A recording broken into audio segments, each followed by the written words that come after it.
Mr. Chairman, the Secretary to the conference, distinguished delegates, I will be very brief. There will be no padding. I wish to thank the President for this opportunity for re-engineering the country.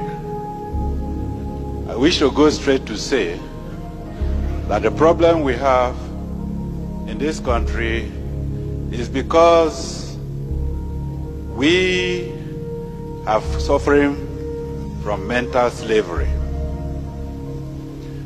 Over 300 years ago, our parents sold our brothers and sisters into slavery. 300 years later, we are not different. We are still selling ourselves into slavery. There is no originality in this country. This is the root of the problem we have. Those days, the price for the slaves were trinkets, beads, gunpowder, gin, thank you very much, and so on. The price today is foreign aids. The price today is political influence. The problem we have is not of our own making.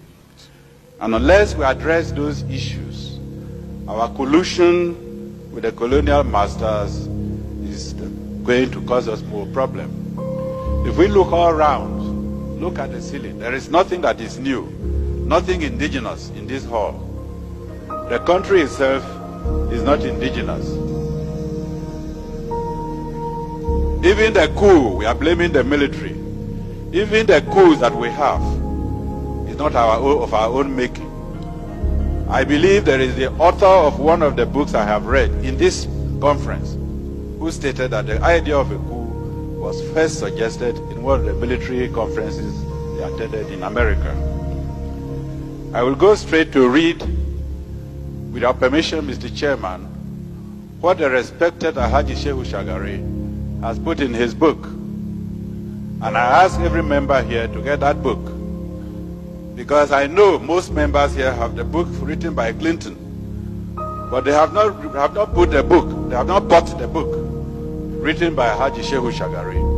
And I'm going to quote what he has written.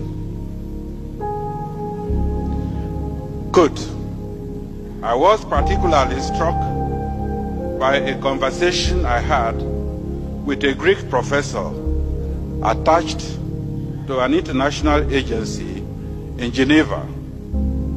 He told me his opinion of why West Europeans were supporting the rebellion against Nigeria. It was, he said, common among Westerners to sympathize with the underdog in any dispute, which in this case happens to be the Eastern Igbo. But what was even more important to the West was that Nigeria was a potential rival power in Africa, a force which had to be checked before it becomes a threat to Western European interests on the continent. The Biafran challenge, accordingly, provided a suitable opportunity to trim Nigeria's growing wings. He said that according to certain estimates, Nigeria was sitting on a keg of oil, which, given a suitable condition, would make it so rich in just 10 years, that is by 1978, that Nigeria would not require any aid from Europe. Indeed, Nigeria would be in a position to assist other African countries, especially the poorer ones, and thus undermine an important basis on which European influence was exercised over them. I underline that. He did not therefore think that Europe would stand idly by and watch Nigeria become to Africa what the United Nations had become to Western Europe.